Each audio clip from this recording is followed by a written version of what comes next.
Hello, my beautiful friends. Welcome back to the show. Today, I'm super excited to dive into today's conversation with Kristin Sweeting. Kristin is a wedding photographer turned coach for entrepreneurs and the founder of Dangerous Creatives. She's built 2 multiple 6-figure businesses while single parenting her son, so she knows how difficult balance and the ebbs and flows of a creative business can be. She believes that people matter most. She believes in a way of doing business and creating art that helps creatives become the healthiest versions of themselves, builds community, and changes culture. Kristin's built her coaching business on the pillars of being true to yourself, radically inclusive, open and accepting, and curious. Her goal is to help you find more clarity, joy, and purpose while bringing home the bacon, like the really fancy organic bacon. Welcome, Kristin. Hi. I'm so happy to be here. Thanks for having me. I'm so excited. So I love your bio so much because I think a lot of the time things can really get skewed when it comes to profitability at the sacrifice of our own mental and our physical health. So can you maybe share your approach with your students that helps them tap into the healthiest and most fulfilled versions of themselves, but while still generating great profits and staying in alignment? Totally. So, a lot of the work that we do with creatives came out of my own story of going through a lot of hard things while I was building my business and then rebuilding a business. Had autoimmune issues in there and divorce and single parenting. And so in that, walking through all of that, and we can dive into that too, we started developing some frameworks to really help people stay true to themselves, also grow and raise their prices, and be healthy in the meantime. So one of the frameworks we really work on is called the Danger Framework, which, is tied with Dangerous Creatives, but digging deeper, aligning your attention, naming your numbers, really knowing the financial piece of your business, which can be a huge piece of self-care, gathering your group, building your community, expanding your energy, and reset and rejuvenation. So we're a big fan of sabbaticals. We're a big fan of building in time to really do the things that we care about. But I'm sure you've seen this too. I think we start a business to do something that we love, to feel fulfillment. And then when we start, listening to other voices, getting education, when we start learning some things to do, it can be easy to abandon the things that matter the most to us at the beginning at the sake of growth. And so I think really trying to stay true to those things while you grow is just imperative to our health and our wholeness. I love that. Well, I'm sorry to hear that you have an autoimmune disorder. I actually just found out I have one too. So really, I got diagnosed with Hashimoto's, and that's what I have. I got the twins. Yeah. Right. Yeah. I think it's from burnout. I think I got it from burnout. Yeah, for sure. I mean, I got it when I got married really young. So I was in college. And I was working full time, and I was trying to figure out how to adult and taking credits in school, and developed an autoimmune disease. And so that, it really did change how I built business. I was never able to just push. I had to keep my health a priority. And I think that that's led to a much healthier business over the last 12, 13 years too. Yeah, I love that. Well, I love that you mentioned sabbatical because I am currently on a 1-year sabbatical from my photography business. Wow. Yeah. How do you feel? So I just, how do I feel? Happy? I love that I'm not sitting in front of the computer every single night. I'm watching shows with my husband, and I don't feel like I owe someone something all the time. Like I'm always behind the 8 ball. And that's sort of just been the beauty in how I was running my business, because I'm running 2 companies at the same time. And I've done that for so long that it got to the point where I was like, I just need to press pause and really figure out how I'm going to build this back together, because right now I'm tired and I apparently am not healthy. So I got to work on that. I mean, I think it's so beautiful that you share it with your audience, because I think even when we have the best systems in place and we know what to do, I don't know that you can fully avoid burnout, and talking about it and talking about how to get out of it, I think can be a lifeline for so many people. Yeah. I think that's one thing like that we need to normalize a little bit more, is that burnout is a lot more common than we think. And I think it gets to the point a lot of the time where we're so tapped that we've already hit it before and we don't avoid it. So I think that my goal, and I'm sure that yours is too with your students, is finding that healthy balance of when to address when we're starting to get there. So do you have any advice on that? I mean, I also experienced burnout last year and took a lot of time off. And I think there's so many things that we can do to build in time off for ourselves, to check back in with our gut, to have a community of people around us that are supporting us. But sometimes you just got to stop for a second and reevaluate everything. And that, I think, is terrifying for entrepreneurs. I know it was for me. But the answers did come just from being able to get quiet and listen for a while, longer than I wanted. Yeah, right. Now let's talk a little bit about running your business as a single parent and starting your business over, because I think so many times there is really a fear of the unknown over the fear of staying. So can you share your experience and how you're using that to help others? Yeah, totally. So I built my business as a photographer before I had my son. So, built it, decided to specialize in weddings when he came along. And in the year that he was born, I had a miscarriage, I hit him, and then my dad passed away. And it was the first time I ever invested in coaching, because I hit this wall where I was like, I need to be providing for my family. I'm super stressed out. So it was when I really started like pouring into myself, learning more about business education, learning about the beauty of mentorship. And then it was a couple years later that I ended up being a single parent. And one thing that I learned during that time is that I can get a whole lot more done in short amounts of time than I thought. I was letting my business kind of take over my whole life. And when I had less time, I had like one day of childcare when I was single parenting, I could get so much done, and it let me really focus on raising prices, developing something that was more scalable, which I think is so important, and then starting to build passive income streams. And so from that time of like not really having an option and being like, I need to come out of this okay, I need to supply, to provide for me and my son, and I need our life to be easier in 5 years, not harder.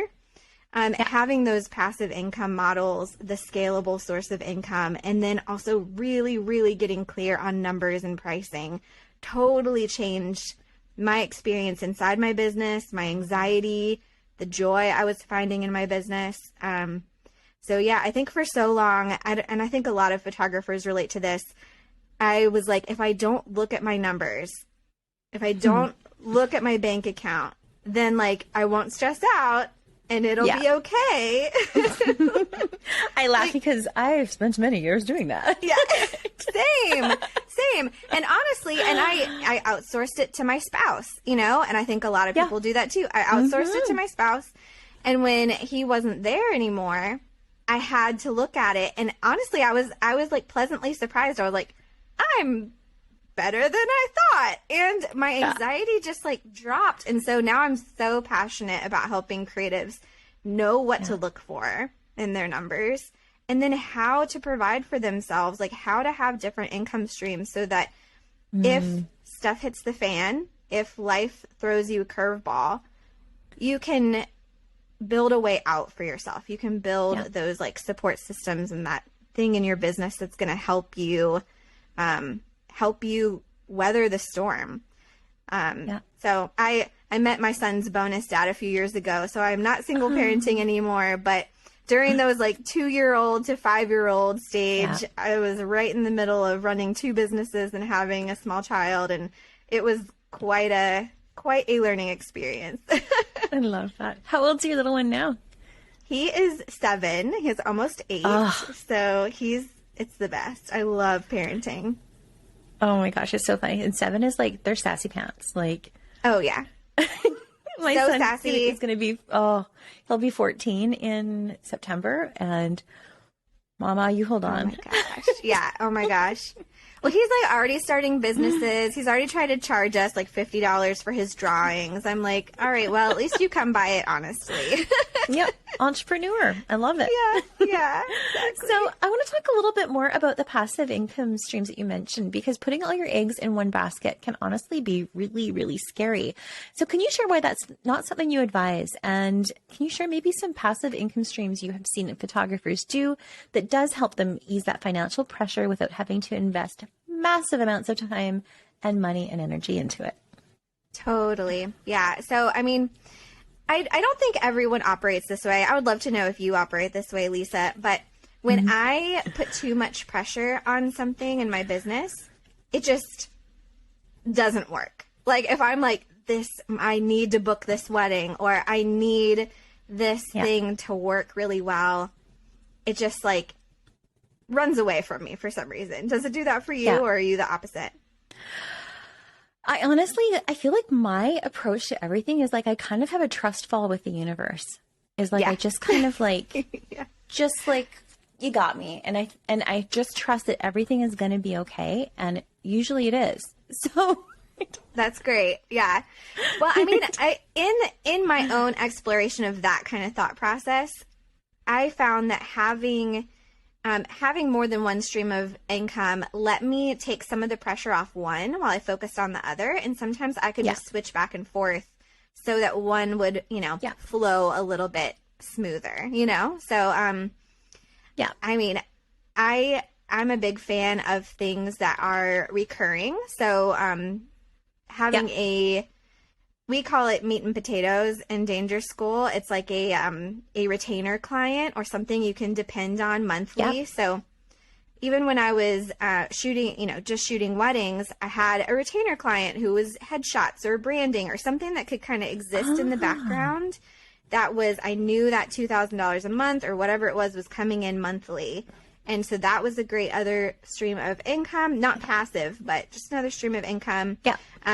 But I think for photographers, we have so many options for passive income. There's albums, print sales, galleries. You could develop your own presets, education offers, online courses. I mean, they're not all exactly passive. You have to put a lot of effort into making them happen. Podcasts. But I just think that having at least something that's a little bit more scalable, a little bit more passive.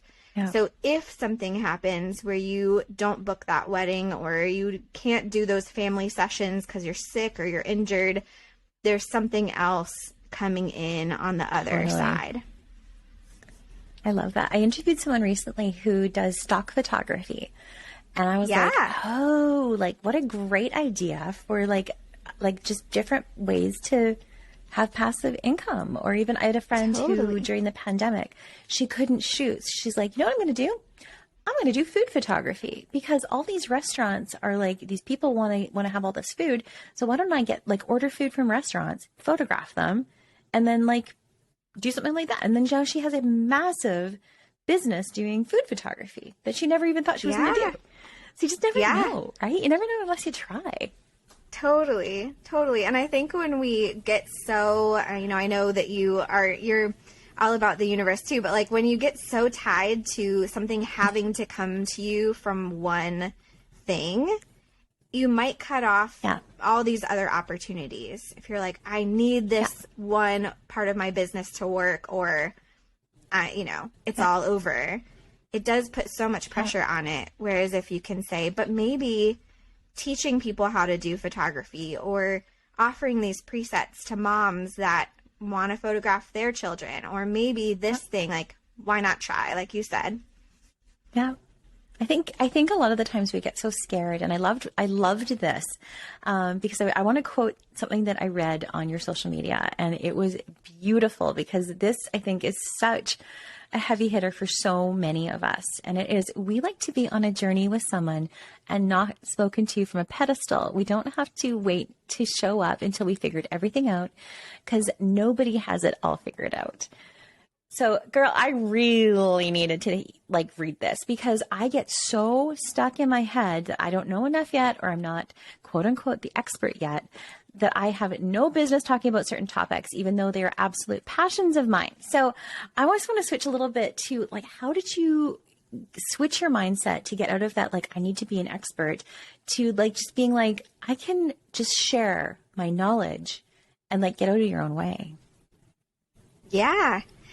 It's hard, especially if you're wanting to get into education or podcasting, having that shift into how can I support other people without feeling like I need to know everything. And I think one thing, just a really practical tip that helped me, was facilitating and lifting other people up, hosting conversations is a huge value too. And so even if you're I don't know it all yet, you can interview people that are experts in their field. You can facilitate conversations with people that care about the same things that you care about. There's so many opportunities to, jump into leading retreats or having some experience of some kind, simply by saying, I wish there was this thing. Why not create it? Why not be the one to create it? And chances are, if you're feeling really inspired to do a certain kind of retreat, or to do a certain kind of podcast, or to write that blog, there's a message that other people are wanting too. There's a space that other people are craving too. And why not you be the one to do it? So I know that it can be really hard to get to that place, but it's an act of service to your community when you take those little pings from the universe and you take that creative inspiration and you run with it, because you don't know who that might help and what beautiful things might unfold by just saying yes to the opportunity that came to you. Because if that idea came to you, it wanted you for some reason. Yeah. I don't know, but do you have a million ideas every day? Oh yeah. So many ideas every day, every single day. Can I do all of them? Right. Yeah. I totally understand. I try to put them in buckets so I can do as many as I want, but under certain, Yeah. at least this makes sense over here.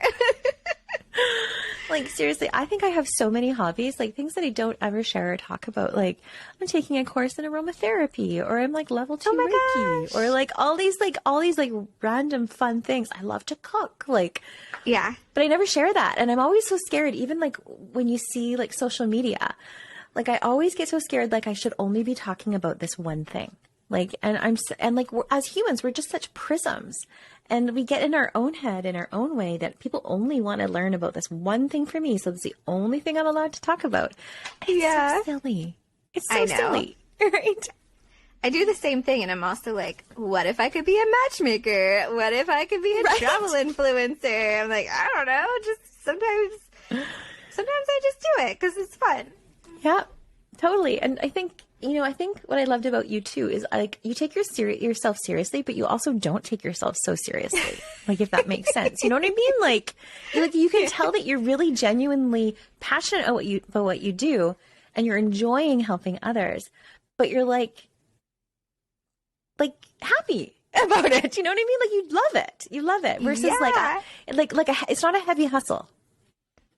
It's not a heavy hustle, but I think it used to be, and I used to put a ton of pressure on myself. And I think just learning through the years that there's so much that we can't control, and there's so many things in life that just get thrown at you. And so if the thing that we have in our business, it's creative, it's fun, it's enjoyable, we might as well dance with it, because there are going to be things that are challenges that are hard to deal with. Why not make this fun and make it a little bubble of joy as much as you can? Yeah, I love that.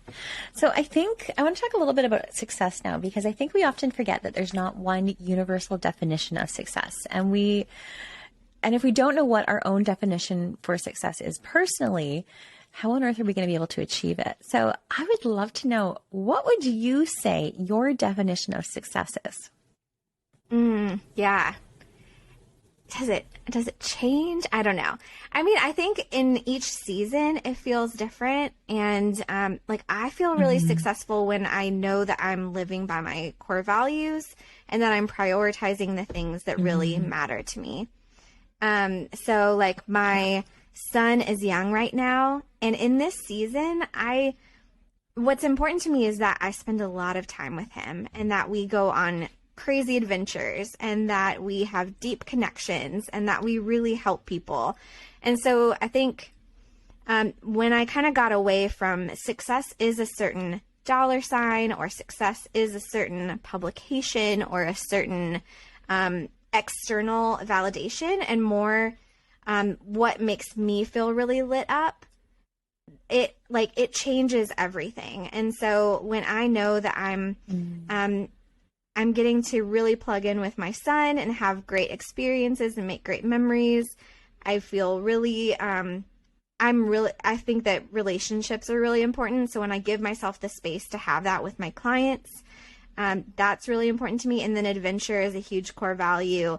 And if your clients haven't done, or if your listeners haven't done a core values exercise yet, I always ask these questions. What are some of the things that you feel most proud of in life? And like write down as specifically as you can stories that really connected with you, where you felt really proud, really fulfilled in that moment, both in your personal life and in your professional life. And it'll start to give clues to what's really valuable. Like that one story of when I went and traveled by myself was one of the things I felt most proud of, because I got to be independent and I got to adventure and I connected with a bunch of friends that lived in this other place. So asking those questions of yourself can really start to help you dig in and figure out what those values are for you. And then you get to kind of evaluate. You're like, am I running my business in line with what I say I really care about? Like I say I really care about adventure, but when was the last time I went on an adventure with my family? Or I say I really care about community, but I haven't talked to other peers in years, like, or, months or whatever it is. But it just, it lets us kind of evaluate stuff based on our own framework instead of what other people are chasing out there, and how booked we are and how busy we are and how many people are saying our name, which is fleeting. Yeah.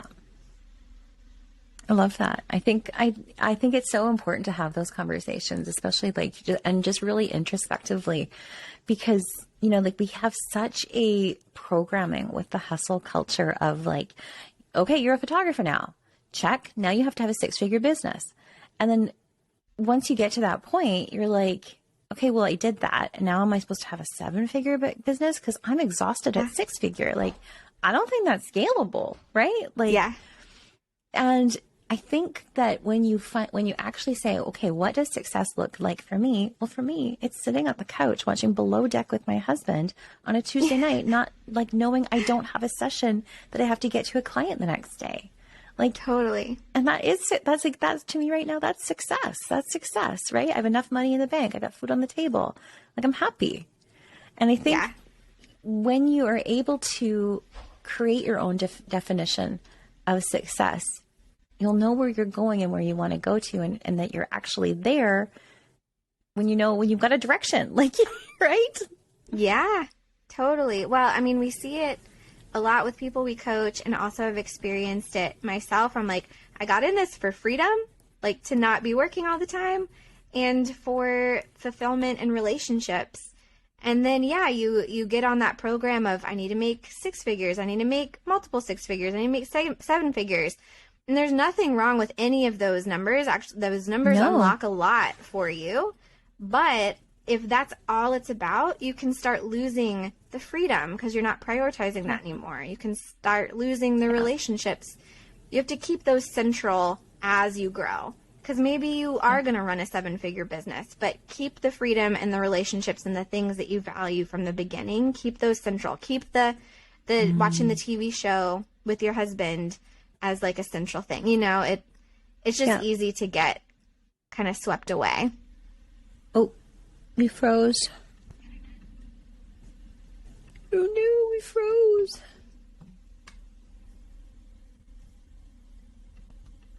Okay, I'm going to wait. I'm hoping you're going to come back. Am I back? Okay, I'm you're so sorry. Okay, you're back. Okay, it just froze for a I'm sec. back. It's all good. I'm back. Does that sound okay? I think, yeah, you're good. I think you were saying, and just keep that forefront of mind. Oh, yeah. But yeah, just keeping those things that at the beginning were the thing that why we got into this business in the first place, keeping that forefront, and even like visual reminders, podcasts like your podcast, I think are great reminders of keeping us like aligned. Because it is so easy to get swept away with what everyone else is doing. It's loud out there. Yeah. It's so loud. It's so loud. And actually, that's my next question, because I love from looking at your social media, being in alignment and mentoring your community on this is really important to you. So what advice do you have when everything really does feel out of alignment and things feel stuck and you just don't even know where to start? I think, and I know from personal experience, I had to start stripping things back and quitting things or pausing on things, just being like, okay, something is off. And I think a lot of us are so programmed to keep going and keep pushing through that. And sometimes I do think you just have to really step back and build it over again. But I mean, some really practical tools, walks, because it kind of helps your brain process things. In my burnout year, I did a lot of walking, did a lot of thinking, a lot of writing.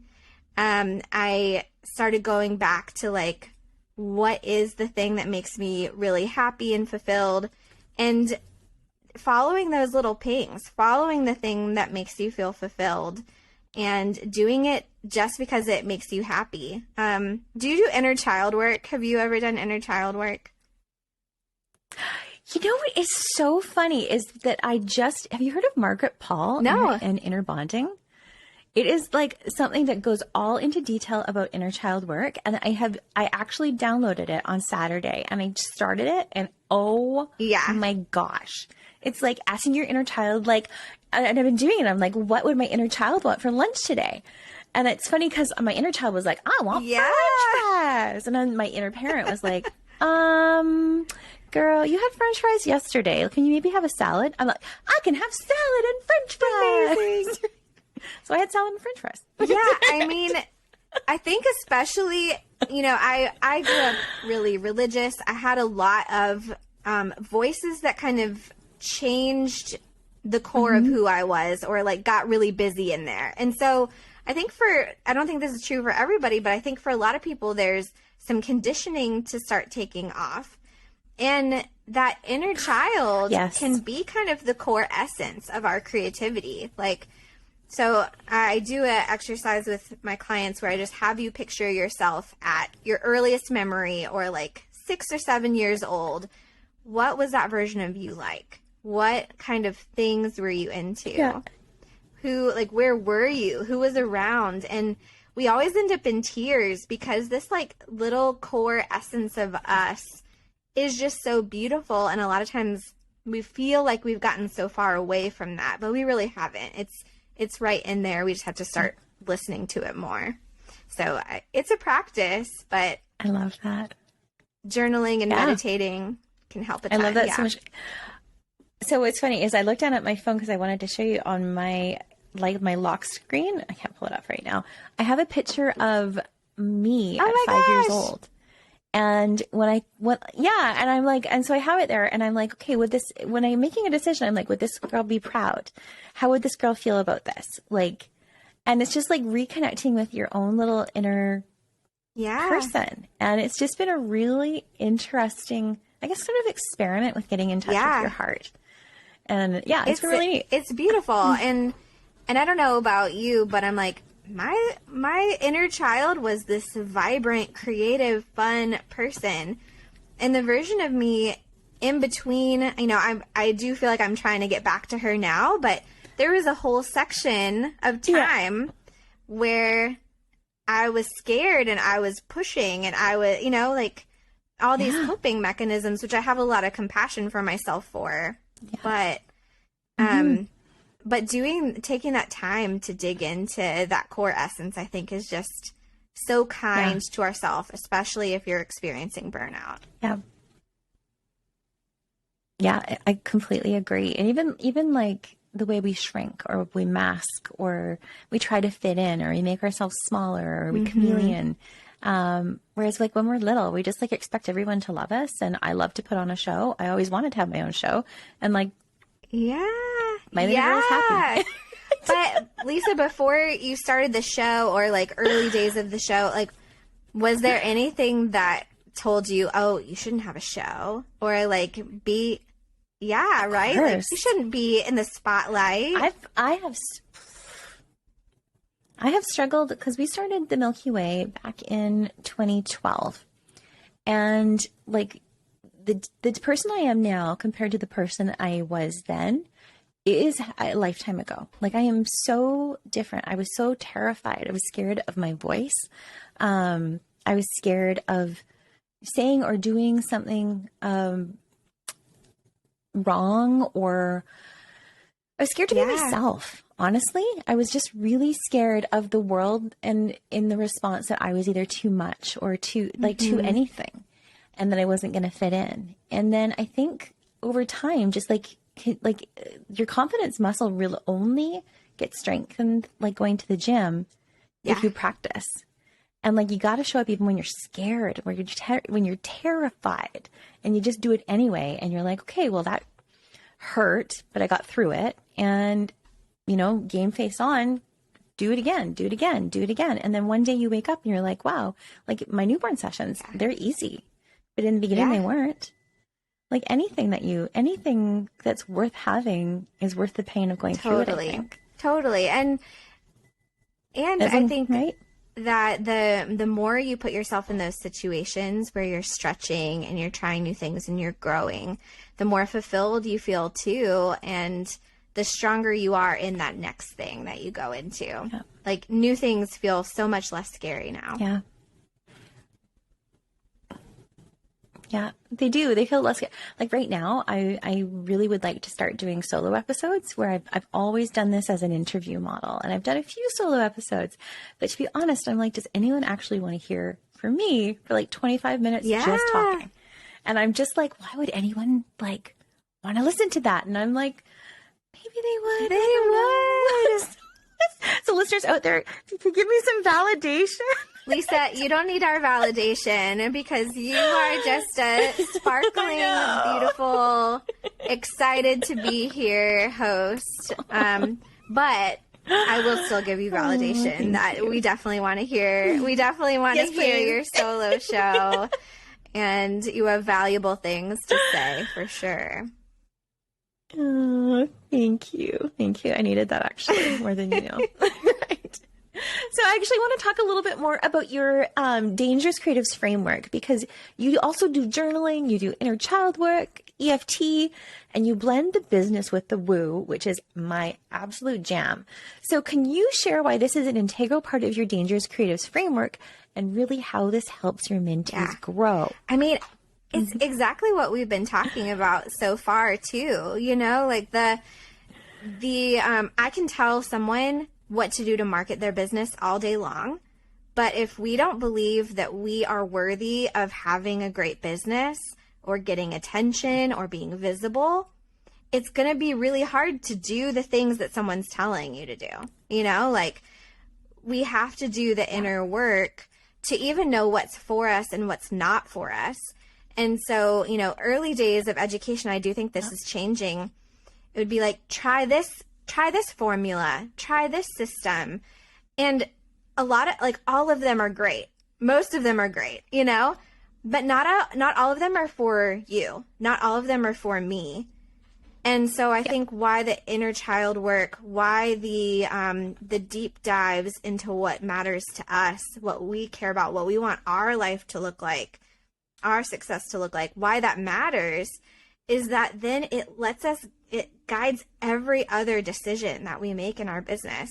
Our marketing choices need to line up with that place of like knowing ourselves and knowing what is for us and what's not for us. So I think it's the most core thing in coaching. And when I have clients who come out saying, I trust myself more, I feel more peace, at least I know where to go now when I have a question and don't end up like spiraling or overthinking every decision. I'm like, that's the win.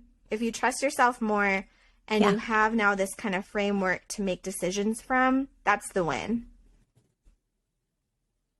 I love that.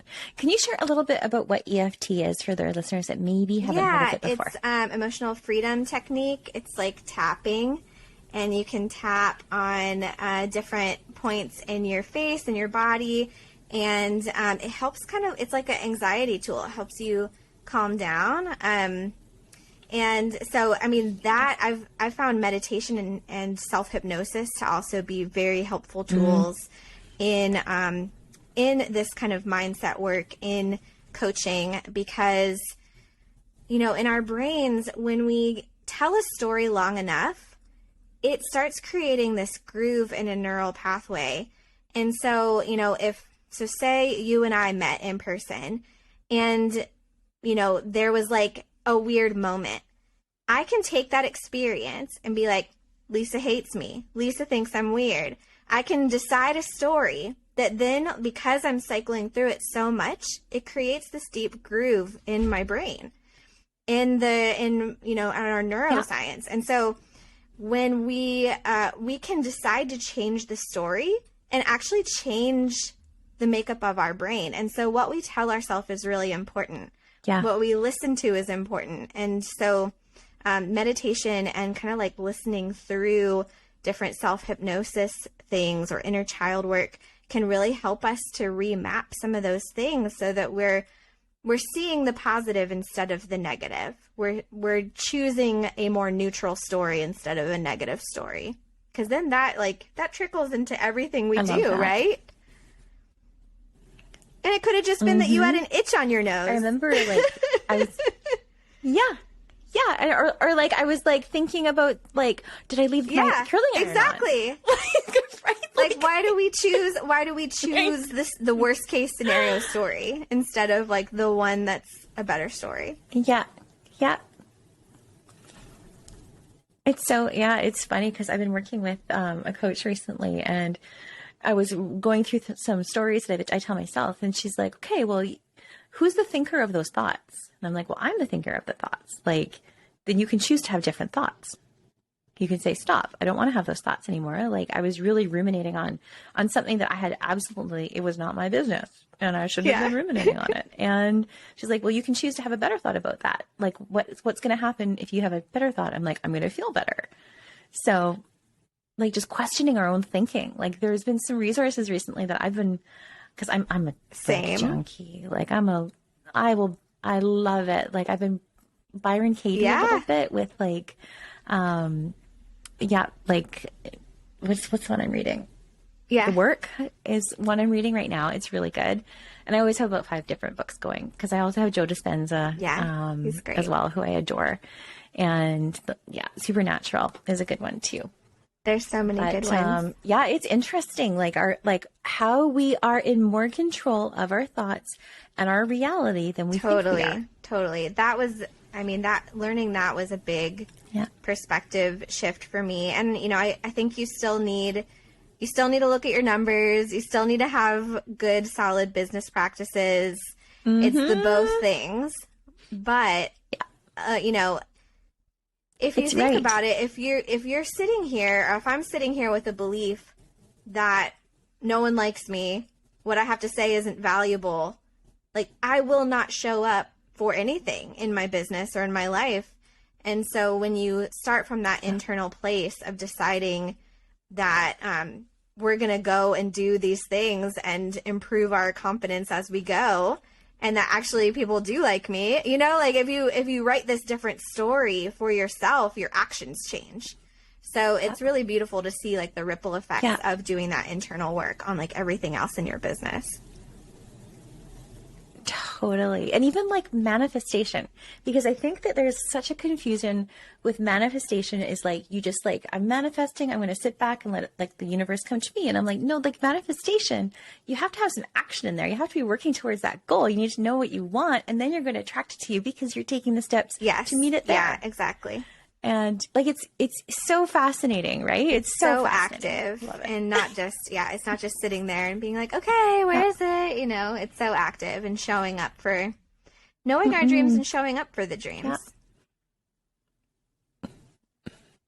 Absolutely. It's like, well, like I like to think of manifestation as like, okay, so I want to win the lottery, but did you go buy a ticket?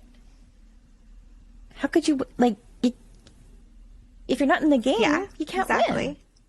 So how can you manifest that, right? Yeah. So are you ready to go into our lightning round? I'm ready. I like did not prepare for the questions though. So I'm like, I'm just gonna take it and go for it. Okay. I love it. Okay. Favorite TV show as a kid? Oh, good one. As a weird kid. Last thing you did for yourself as an indulgence? Oh, I like upgraded a flight, I think. Yeah, I upgraded a flight. Every once in a while that I'll just like splurge for something. It's worth it. What did you want to be when you grew up? An artist. Yeah, I loved painting and designing scrunchies. 90s kid. What do you like to cook the most? I have been baking sourdough bread, and so that's like my I'm right there with the sourdough bread. It's getting so close to being perfect. I love it. It's so funny that you mentioned that, because that is like something that has been like on my radar. But I'm gluten free, so I like really want to figure out how to crack the gluten free sourdough. I think it is even for gluten sensitive people. It is sourdough's better than other types of bread, but I get it. If you're celiac, probably don't eat sourdough. My naturopath said you probably shouldn't. Like, okay. So I was like, I haven't had gluten in oh my gosh, years. Good for you. So what's your favorite guilty or not so guilty pleasure? Horrible TV. I love reality TV shows like Love is Blind, and oh my gosh, it's so bad, but I love it. I just started Vanderpump Rules. My friend loves that show. I have not watched it, but I feel like I need to get on board now. Seriously, we splurged on the channel called Hey You, and it has like all of the reality shows. And my husband and I are addicted to Below Deck. Amazing. Yeah. What's your favorite comfort food? Mac and cheese. So bad. Yum.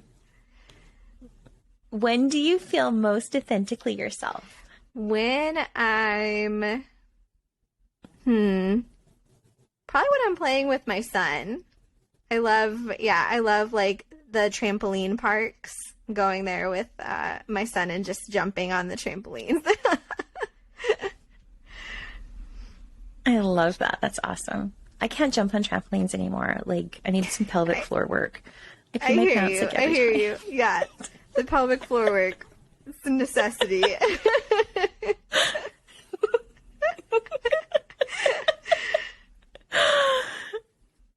Amazing. What is something you've accomplished as an adult that your younger self would be proud of? Oh my goodness.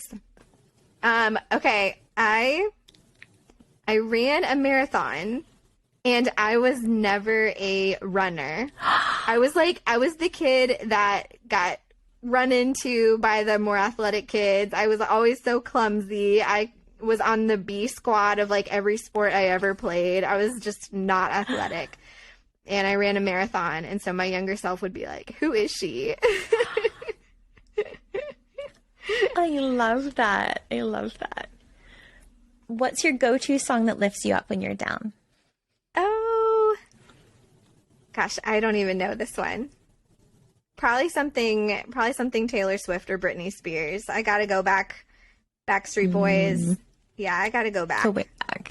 Yeah. I love that. What 3 things do you want to be remembered for? I want to be remembered for brightening people's day, for making people feel seen and special, and for just having a blast with my life. Yeah, I love that. Where can our listeners learn more from you? Well, I hang out a lot on Instagram, so I would love to meet you there at Kristin Sweeting. Or I do have a podcast, and Lisa and I are so aligned. I think if you love Lisa's podcast, you'll love the Dangerous Creatives podcast. So would love to see you over there too. I think so. I love that. We'll make sure we include that in our show notes for you guys too. So I love to end my interviews just with this last question, and it is, what are you currently curious about or artistically curious about? I'm really having a fun time exploring podcasting and exploring a new medium. So that's been fun. I never expected that to be part of my business journey, and I've really, really been having fun with it. So, yeah. I'm like, I think creative people, we just want to evolve. You know, I was a musician first, and then it went into photography, and I think we love to evolve and play in this world. So go out and explore. I'm going to explore some things too. Love it. Well, Kristin, thank you so much for joining me today. Thanks for having me. It was so fun, and I just loved getting to chat with you. So thank you so much.